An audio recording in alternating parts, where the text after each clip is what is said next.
The Health Fix podcast teaches you how to take charge of your health naturally by giving you the information you need to elevate your health.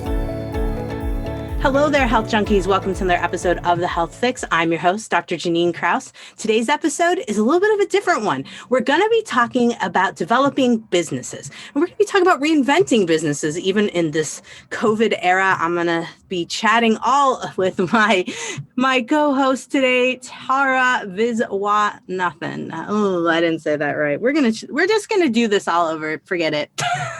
I'll do it on my own, Tara. So nevertheless, sure, good. We'll redo it. So let's just jump into the podcast. Tara, welcome to the Health Fix. Thanks, Jannine. So excited to be here. So you had mentioned that you have developed and started multiple business. That's kind of like your thing. And because this podcast is all about women and empowering women, but also just giving some tips in terms of life and whatnot, I would love to hear from you. Like, what was your first business concept? Because I know that you have a background of connecting health business, working on like mixing business design and engineering to create businesses for the healthcare industry. What was your first idea? What was your first thing that came out? Oh my gosh, Jannine, nothing to do with this. Yeah. I'm trying to think back.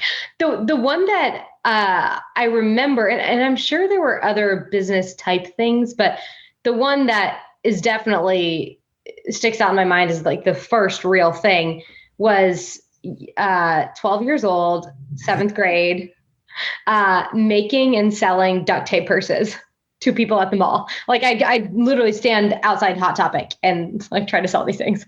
Oh my God, that is awesome. And how was business? Was it good? What happened? No, I think the thing that I learned there was I was much more excited about creating and delivering something that makes people happy than I was about the mechanics of building. So I had somewhat enlisted my friends. My friends would come over to my house and I kind of built like a mini duct tape purse factory where some of them would make the like sheets and then some of them would cut out and then I'd be sitting there and it just suddenly wasn't that fun anymore because I like just creating things and making them for people. So it was, let's see, how was business? Oh my God, it probably stopped. It stopped very soon after I started selling them.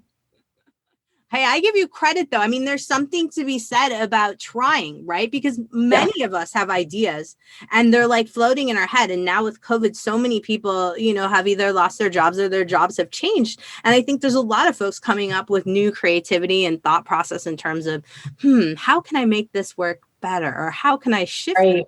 But they're just ideas, right? They wouldn't actually do it. And you like at 12, oh my God, I would have been so scared. I would have been hiding in the Hot Topic, like trying to like do something and it never would have happened. Oh my gosh. No, I doubt that with just getting to know you and your personality. I doubt that. However, I do think that that's probably the biggest lesson I've learned over the years is to do anything, you have to just do it. There is no way to plan starting something or to put, to create the perfect business plan or to get all of the pieces of your life in place so that you can do something. The only way to do it is just to do it. And to this day, I've started multiple things. I've created. To this day, it's still terrifying to start to get over that hump and to actually do it. But that's the only way. Makes sense. So, of course, what brought us together and for me to want to interview you is because I use your current business, Rupa Health. And for those of you that listen to my intro when I do it properly, it is me talking about how, Tara really came in at a time I was forgetting to order lab kits. And I kept, telling patients like, okay, give me a week, I'll get these lab kits in. And then I would forget that I told them that I would get the lab kit and they had to hunt me down. And it was this conundrum. And I felt terrible because I'm like, wow, I am so not on it. And Tara came in and was like, hey, I have this business that can help connect you with multiple lab kits for these companies. And so the way it works, folks, is that I will submit in my patient's name and we can submit email and phone, and then you get a message that says, hey, your doc's ordered this kit, you pay through Rupa, and it gets sent to you. You get like instructions, where to go for labs, all that stuff. And it takes a lot off of me being incompetent in the ordering of kits department. It's genius. So where did you come up with this idea? Oh my gosh, thank you. I feel like we need to hire you to carry around as that was amazing. Thank you. It wasn't, well, I'll tell you what it wasn't. It wasn't me waking up one day and saying, oh my gosh, we need to bring all the labs together and serve integrative and functional medicine doctors and get them, get patients better lab testing because that's a broken process. It was definitely not that. So we've been around for 3 years, nearly 3 years at this point. And this is kind of the third iteration of our business. The very first one was actually a marketplace. So I have been passionate about how do we bring root cause medicine to more people for the last 10, 12 years before I knew that there was even an industry like functional medicine, that gets into root cause medicine. I just knew that there had to be a better way of living and a better way of taking care of ourselves. And that, that's a whole nother story about how it led me to this journey of discovering root cause medicine, functional medicine, and then realizing that we needed to bring it to more people. And it's not even close to where it needs to be right now. And so my entire purpose became distributing this form of medicine to everybody. And the first thing I thought of was, well, we need to help patients find these amazing practitioners who already exist. And I actually had come from a company called Parsley Health. That was kind of one of the first ones in the space. And I was helping get that started and kicked off. And that's when I realized there are already so many wonderful practitioners. How do we help them? The first product was, hey, patients, you can go online like you would for Yelp or ZocDoc or any of those places and find functional medicine providers in, the Bay Area is all it started out as. And that actually ended up turning into a virtual clinic that was open in 3 states. So California, Washington, and Colorado. And then by building our virtual clinic, we discovered the huge problem of lab testing. And then we basically had to shut down our clinic because the lab testing part of it became so popular that we ended up just focusing on that. So, I mean, it was one thing led to another, and now we're here. And then, by the way, I don't foresee us leaving the lab space for a very long time. But it often takes that, right? It often takes all of those different trials and iterations to land on the thing that the world needs. Absolutely. That's crazy how you went from one to the next. Now, did anyone pick up the virtual clinic or no? Just didn't? Yeah. Okay. Yeah. So we had it open. We had doctors in every state. And we this was last year, maybe a year and change ago. And we had patients and it was functioning and our team was the virtual admin. And it was, so by the way, it was a telemedicine clinic. And we knew that was the problem was right. getting these patients and providers together and delivering the care. But, it's, I think so much, and I'm sure we'll talk about this and you get it, is like focusing on your niche. Like, what are you 100x better at than everybody else? Yep. Which makes sense, and looking at for how you're designing things, I can see because there's so much you can do with functional lab kits and ordering and then building on top of that. I mean, there's a lot you can do. Now, I'm guessing that along the way, there's been some ups and downs with these things, and you're so smiley. And you mentioned even on one of the things I read about you that you're always laughing, or someone says you're always laughing, and it's true. Like, how do you keep your smile is amazing. How do you keep positive with all of the ups and downs with the different things that happen with these businesses? Oh my gosh, it's hilarious. Like, if you could be a fly on the wall to watch me, it is not bad. Like, we're for reference, we're talking on a Sunday afternoon. Mm-hmm. Right. So yeah, all smiles for the sunshine in San Francisco right now. No, but truthfully, Jannine, it's so hard. Like, I can't claim this phrase. So my partner also runs a business, and I mean, 2 people running a business in a relationship is a whole thing we can dive into. But he told me this phrase, and I've adopted it since then because I think it's so true. And it's, if you can do anything else other than start a business, like if you can, then you probably should do it. Then do it, right? Because this is one of the most challenging, yet one of the most rewarding thing that I have ever done in my life. And I think most people who start their own companies will say the same, outside of having children and building a family, like this is the thing that helps you grow and helps you know who you are and helps you, helps you define what you want in life more than anything else. And it's super hard. I mean, it's not about ups and downs on the months. It's like ups and downs every single day.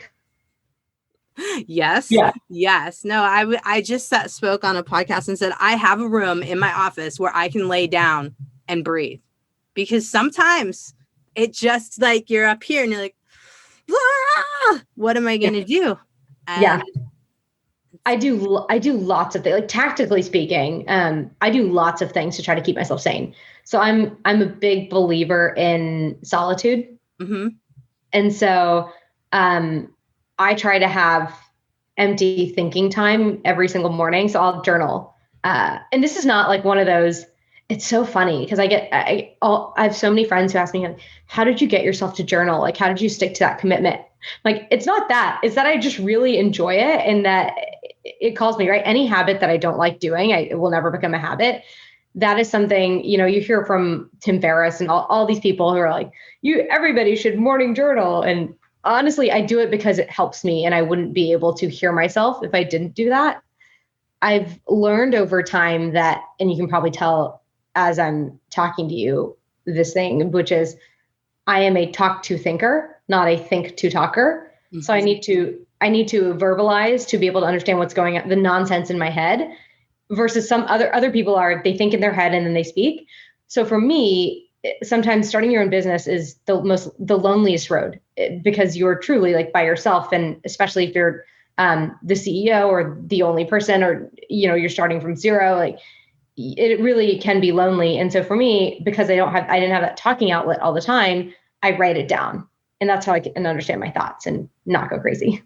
No, I think there's something to be said about journaling. There's even some research where it shows that legitimately, like journaling and gratitude stuff, all of that has the potential to lower cortisol.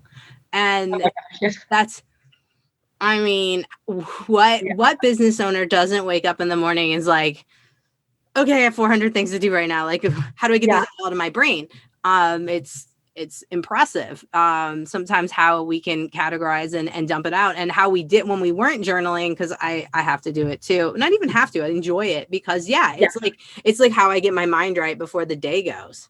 Yeah, there's one of my favorite essays. It's if you Google it, it's called Solitude and Leadership. It is phenomenal. I think the American Scholar is like the top link that pops up for that, but it is phenomenal. And it talks about how important solitude is for leadership. It talks about how for leadership, it's not about how many followers you have. It's about doing something different. And so you're not a leader just because you have a lot of people following you. You're a leader because you're paving the way. And so anybody who's starting their own thing is a leader who needs to pave their way. However, we can never have our own beliefs or opinions to form independent thoughts to pave our own way if we don't sit with ourselves and have quiet time. And so I think it's phenomenal. I think the source of most of my unhappiness, borderline depression, you have these, everybody, I think when you're starting this, you have the thoughts, am I normally this upset? Am I being overly emotional? Am I crying too much? Like all the things, right? And in those moments, it's been because my cup is just too full and I can't hear myself anymore. Yeah. Yeah. No, that's a genius statement. And I think it's something that a lot of people, even in just regular life, could, take that and be like, oh, I need some thinking time. There's a guy that's got a book, The Road Less Stupid. Something Keith Cunningham, I think Keith J. Cunningham, I think is his name. And he talks about thinking time in your business, but I think thinking time related to life can help you get your mind right and get you back on track and going. Right. And the other thing I do is I've somewhat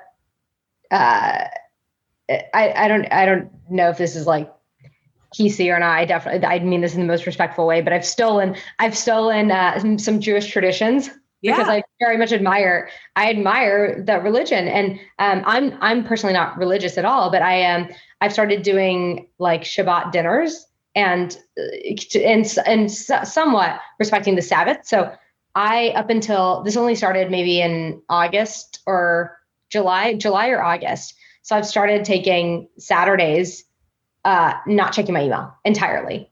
And it has changed how my cycle of ups and downs. It has changed that dramatically. I didn't realize that taking a full day where I'm not looking at email, that doesn't mean I'm not thinking about things. It just means I'm not responding and I'm not reacting. And it's been wonderful. Oh, it's so freeing. It's so freeing. I started doing it and then I got in this like, oh, I need to be more productive, AKA not productive. Ugh. Yeah, I've done exactly. that. Exactly. But that's awesome. I think that's smart for everyone to consider disconnect one day. Now, do you not check email? Do you put the phone down and like literally like no technology, or how does it go? I use technology to connect with people. Mm-hmm. So that is my day. I'm a big believer in energy management.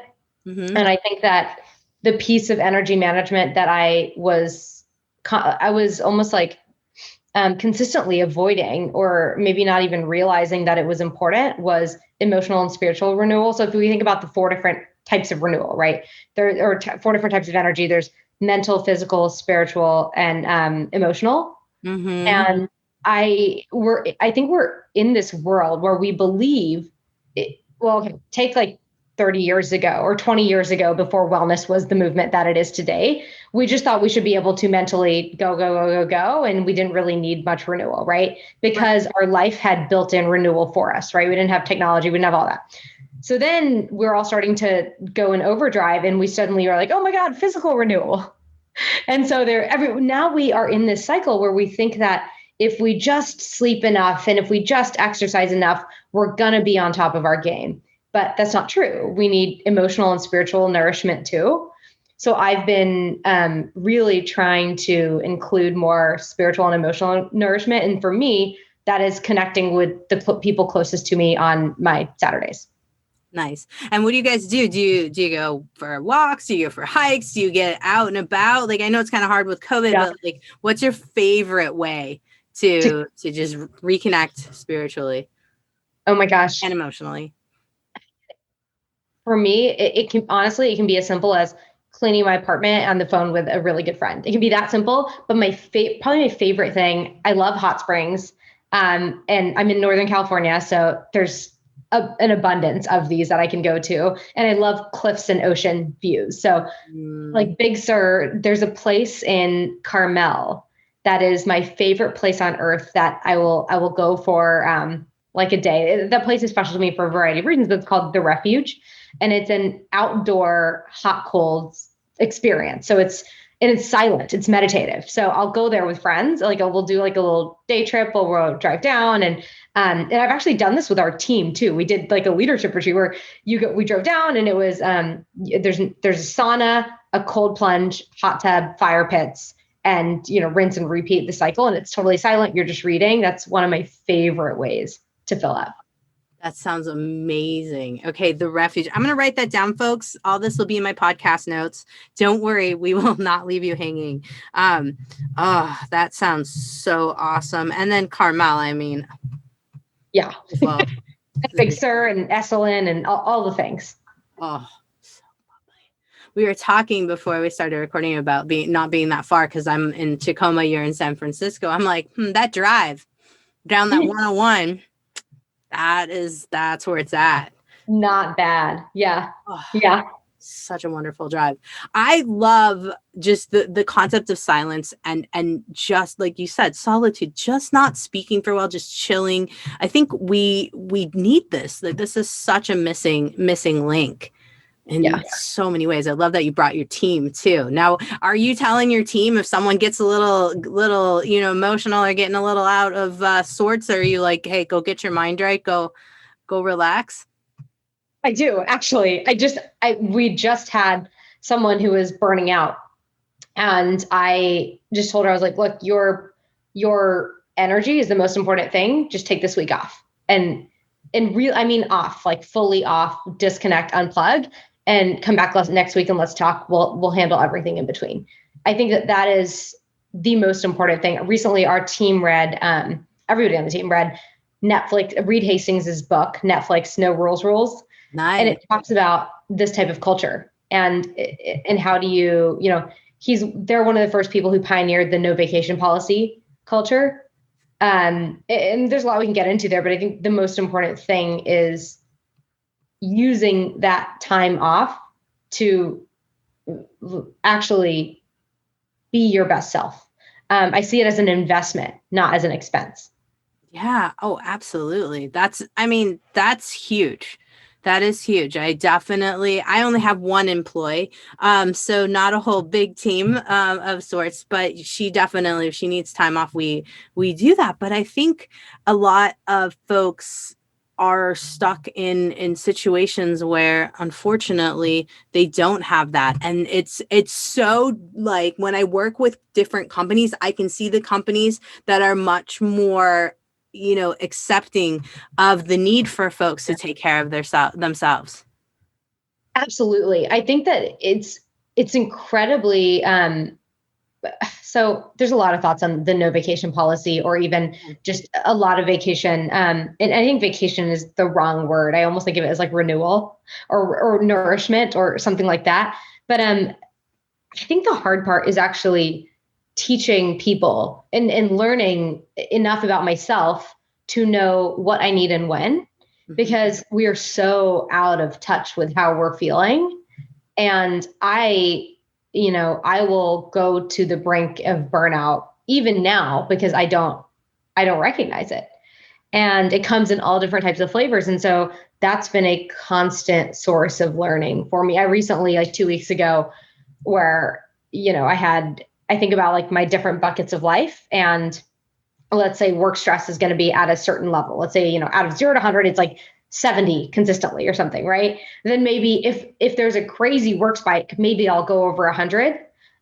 But usually it'll be around 70. But add in, maybe relationship stress or traveling or something else. And it's this combination where I'm overflowing and I don't realize it until I'm already there. So even just a few weeks ago, I noticed in my body, I was like, oh no, I feel it now because I'm so familiar with it because I've gone through these cycles multiple times since starting this business. I'm like, okay, I now know I need to quit coffee. I need to start like everything that is destroying my cortisol, like spiking my cortisol, to flatlining it now. Yeah. It's tough to know yourself.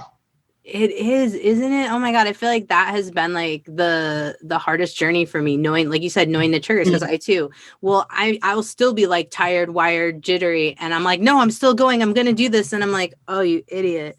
Right now that you've taken on too much, you've pushed yourself to the limits. Oh my God. And then you're like, yeah, I'm the doctor. Like, oh my, and I feel the same way. I'm like, no, I'm supposed to be setting a good example. What am I doing? Right. Like, what the heck? What in the world? No, it's totally what happens. And it's good to hear, and I think for a lot of the listeners, it's good for folks to hear that, like, we've seen our signals, but sometimes it just keeps happening. Maybe it has to happen a certain amount of times before we fully are like, okay, let's, put this stuff in check. Yeah. And I heard a couple things recently that made me giggle a little because they're so true. I think it was a Matthew McConaughey and Tim Ferriss podcast I listened to, like while driving to a treehouse in Oregon over Thanksgiving. That was super fun. But he said something about, and I'm totally butchering this, but it was along the lines of, we're always searching for that perfect balance, and we're never going to reach it, right? We're going to touch it and come back up and touch it and come back. And then similarly, I forgot who, I think this was like from a Tony Robbins thing. And he said, no being is supposed to sit at the top forever. And you can take it to your personal life, where we're not meant to just be totally stable and plateau and be happy forever. we're meant to continuously like go in cycles. And so that almost gave me more compassion for myself. Right. Going in cycles. Yeah, exactly. It's like, Yeah, okay, I'm never going to get there. Yeah. good. Yeah. Cause there is this concept. And I think a lot of us females have this concept of having to be perfect and like having to have all of our ducks in a row. And I've told people so many times, I do not have my stuff 100% together. No one does. And even anyone that says that they do or make you think that they do. Oh my gosh. Yeah. I struggle with that perfectionism as I think most women do, of wanting to do it all, believing I can do it all, needing to appear to do it all, all of that. But you've stepped forward and created some seriously cool businesses. I mean, and with Rupa Health. Now I'm curious, where's the name coming from with the business? Oh yeah. Oh my gosh. Where did that come from? So there's multiple stories around the name. The real story is just is actually like the story that every PR firm is like, I hate that story, don't say that, but this is the real story. The real's better. Which is, I started this business with an idea and like $10,000 in my bank account, and that was it. And I had no idea where it was going to go, what was going to happen, like just no idea. And all I knew was that I believed root cause medicine, functional medicine needed a rebrand so that it's more acceptable, or sorry, not a rebrand, but we needed to show to the world its legitimacy so that it is more widely accepted. And so part of the naming was 3 parts. One is, or maybe 4. It needs to be something simple that people can remember. Mm-hmm. Second is, unfortunately, every like legitimate health company has the name health after it. So as much as I didn't want to be something health, I knew we had to be something health because we were erring on the side of how do we become accepted? How do we create a new standard of care? And so it needed to be something health that was easy to say. The third is that it needed to be a $9.99 domain because I didn't have the money for anything beyond that. And it needed to be a .com, again, for legitimacy. So, and then the last thing is, it needs, I guess, 5 things. It also needed to be something that was unrelated actually to health, because then we wanted to be the top Google search. So right. I don't want to have to compete with all the blogs on why avocado, like if this was avocado health, how many articles are there on like avocado health, right? The health benefits of avocados. So it had to be something unrelated. And actually, I don't know if I've ever like actually publicly shared this. The name was initially C-Star Health, which is so random. But it was just, again, it was available. It was $9.99. My name means star. I love the ocean. Like just there's so many parts of that. And then I ended up right before I started the company going on a 10-day silent Vipassana. And in the Vipassana, they talked about this concept of Rupa, which is Sanskrit for matter, like physical matter. And I was like, oh my gosh, I love that. And it also happens to be my mom's nickname from one of her cousins. Nice. And so, and part of the reason for starting it was helping my mom when she was sick and going through a situation. It's like, oh, Rupa Health. And I came back and it was $9.99 and it was a .com and it was easy to say and it's all the things.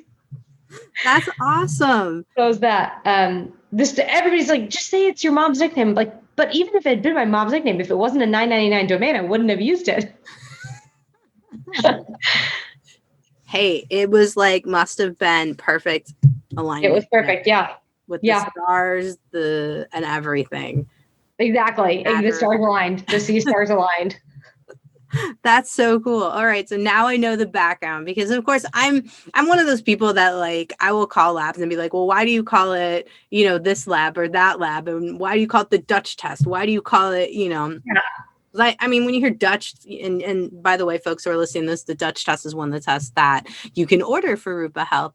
And anyway, they were like, it has nothing to do with being Dutch. Because at first I thought, oh, like these Dutch people created this test, And then like there was the test ZRT, right? So that's David Zava's his name. So I'm like, okay. So anyway, there's just interesting. I like the story behind why, because I think it helps folks connect a little bit more to it. And now your mom has her perfect stars alignment business that goes with it. Exactly. Exactly. And that's the thing about it. I've never thought about it. My mom's business is kind of named after me, which is really funny. Yeah. Oh, I didn't actually think about that.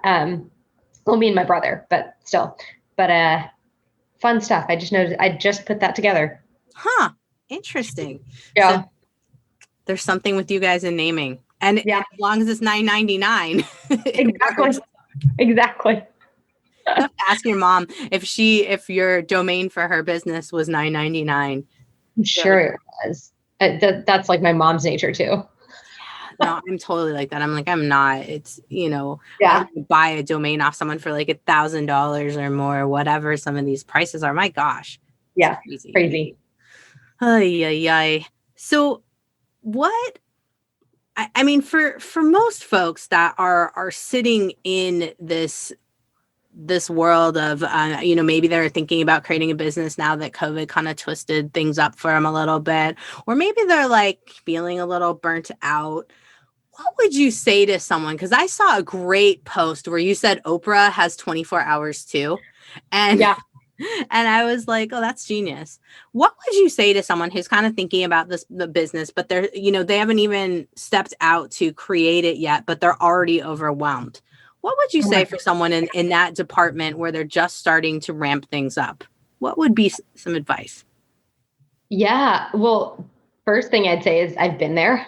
So I feel that. The second thing is something my brother told me, because right when I started, it was me by myself and I was burning out and I was overwhelmed. I didn't know what direction to take. And I was frustrated with myself because I thought that that is when it should have been the easiest because I had no employees. I didn't have any about it. Like I had no one to be responsible to except for myself. And he sat me down and he was like, Tara, this is not when it's the hardest. Sorry, this is not when it's the easiest. This is when it's the absolute hardest. In the future, you will have people, you will have resources, you will have things that pull you every day. But in the beginning, in this abyss of I'm not sure and question marks and way too much information, this is the hardest it will ever be. And I have found that to be true. The beginning is absolutely the hardest. You're questioning yourself. It's not in your identity. I think that identity is one of the strongest drivers of our, human motivation. And in the beginning, your identity is not, I am someone with XYZ business. I am founder and CEO of X business, right? It is, I'm someone who might be venturing. I'm someone who's strongly identified with whatever I'm doing in the past. And now I'm trying to do something new. And it's scary. I'd say, my advice is to pick a deadline and put something out in the world. I love it. All right. I'm putting that on the notes, folks. Pick a deadline and just do it. Deadline and do it. And put it out. I think we think a lot and we don't execute as Yep. much as we totally could. And I think that there's a lot of folks out there that probably have some really great ideas and they haven't necessarily jumped on them. And in your case, I know that I'm not the only one that sucks at ordering lab kits. I'm sure I'm not. And I know that, with COVID, it's been a game changer because now I can put in the information, send a kit to a patient. They can do the kit at home, send it in, and then we do a virtual to talk Yeah. about the labs. And so this, for folks who are listening, Tara has created a business that's literally helped all of us to be able to connect better with you, but also get the testing and the answers that you need. And so you were briefly mentioning a little bit about mom. And I'm guessing mom was looking for some answers and wanting to be connected with a way she could get specialty labs. Oh my gosh, not even with mom. Mom was just sick and we didn't know what was going on. And dad ran the pediatric ICU, very Western medicine focused doctor in our hometown in Texas, in the middle of nowhere. He by himself for 1 million people population, like working 24 hours a day for, 24/7 for 20 years without a break, just insane. So, and to this day, he's like, are you sure fat's like not bad for you?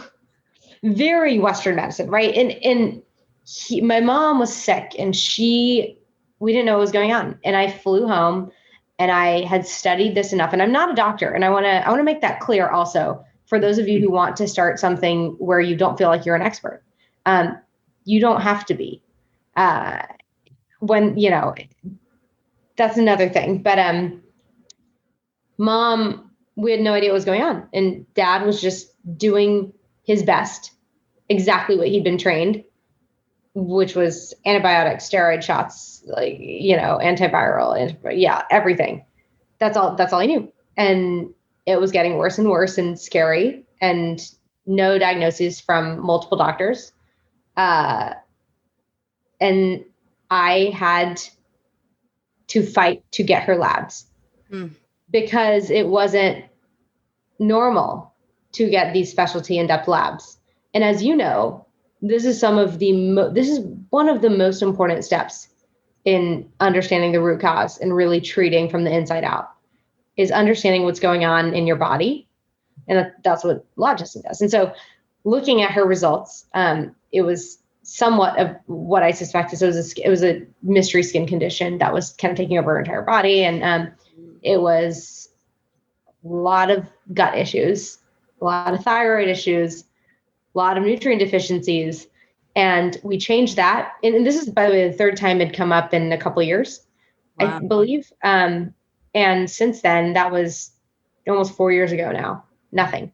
She's been fine, changed her diet, put her on supplements, the whole thing, exactly what we'd expect. But that was the moment I was like, we need to bring this to more people. How do we do that? Yeah. Yeah. No, it's the perfect way to connect us folks who are in the functional medicine and naturopathic medicine, or anyone who's into advanced labs. It's a great way to connect us with being able to get everything to you. Now, of course, at this point, for folks listening, you can't just go to rupahealth.com and order your own kits. At some point in time, I don't know, maybe that might be if you get a doc on board and do some things that way. Yeah. Don't know, which leads me into my next question for you. What's next? What are you guys up to? What's going to be the next expansion of Rupa? Are you adding any more lab companies? What's happening? Oh yeah, look out this week. More lab companies coming. There's a lot. We're very excited. We've been heads down working on some internal stuff. 2021 is going to be a really exciting year. I by the way, I also think that this is a mistake that I've seen a lot of people who are starting businesses make, which is trying to do too much too fast rather than perfecting the thing that you have, because that will allow you to build a foundation on top of it. And so what we've been doing, and what I honestly foresee us doing, is just making this 10 times better than it is today. Nice. So that we can make patient care and delivery of testing that much simpler. But there's a lot of exciting stuff to hint at. So things like data analysis, things like plotting values, things like more expanded types of labs. There's a lot that's coming, education as well. Love it. Yes. Well, I'm a data nerd. All my folks who listen to this podcast know that I like details and data. So I am going to be the first one to be like, tell me more. I want to learn. So as you roll out new stuff, I will be keeping on top of it. And I would definitely love to chat more as to how we can keep helping you and keep you out there for all the folks that are listening, but also as to what is new and exciting within Rupa Health. Because I think this is it's part of the other reason I wanted to do this podcast, is so that folks who are listening can be like, hey, doc, do you think you can get hooked up with these guys? That way I can get lab kits and I don't have to stop by your office, and I don't have to have the company send me them directly, because sometimes those things don't always work out. Plus you guys give instructions, which game changing for sure. And I think the thing that I've been really proud of our company being able to do is actually making the tests available for more people. So when COVID started, we started offering a 3-month payment plan for patients who couldn't pay, because this stuff gets expensive. And these are patients who are, I think a common misconception is a lot of people think about functional medicine and naturopathic medicine as things that are just nice to haves, in optimizer type, biohacker type people, like I'm sure us. However, the people who we serve, and I'm sure the people who you serve, are the ones who are the most in need because they haven't found solutions anywhere else. And I think that's the thing that I've been really proud of, and I hope we continue to do, is to create more access for patients everywhere. That's awesome. That's awesome. Tara, thank you so much for coming on and chatting all about Rupa Health and telling us your story and giving us some insights on business and dealing with businesses and just stress management as it is. Oh my gosh, thank you so much. This has been super fun. I can't wait to do another one where we can talk about all of the other things that are coming up with you. Yeah, I'm so excited. There's a lot. I feel like there's a lot we can nerd out about too. Hey, health junkies, I hope you enjoyed my podcast. If you want to continue the conversation based on what topic I'm talking about at any given time on the Health Fix podcast, head over to my Facebook group, Find Your Health Fix. It's where we are talking about what's going on in health, what I'm talking about in the podcast, and I love to answer questions there. So come hang out and join the conversation.